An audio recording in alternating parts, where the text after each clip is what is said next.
السلام عليكم ورحمة الله وبركاته. تحنهينا مرتي إيا مددالو sheekadiisa koobaad inaad faraxtaa waxaa ku jirta dadka kale.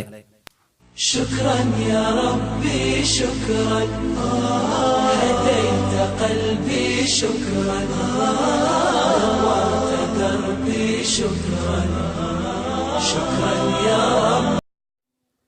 nin ka mid a niman meel u tarin jiray ayaa waxa uu soo abaabulay shirkaasoo ay ka soo qayb galeen 50 qof. halkii uu hadalka ka bilaabi lahaa qofkii shirka soo abaabulay ayaa ninkii wuxuu soo qaatay 50 bilbille.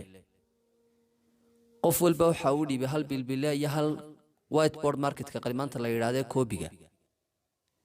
qof walba waxa uu ka codsaday inuu ku qoro magaciisa rasmi ah. qof waliba waa uu ku qoray waa uu ka ururiyay. dabadeed waxa uu geeyay qol kamid ah qolalkii hotelkii shirka lagu qabanayay.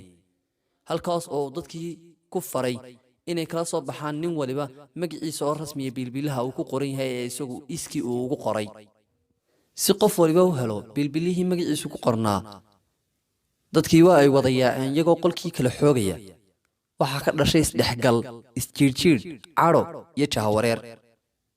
waa ay dhammaatay 5 daqiiqo. qof walibana ma hayo bilbilihii magaciisa ku qornaa.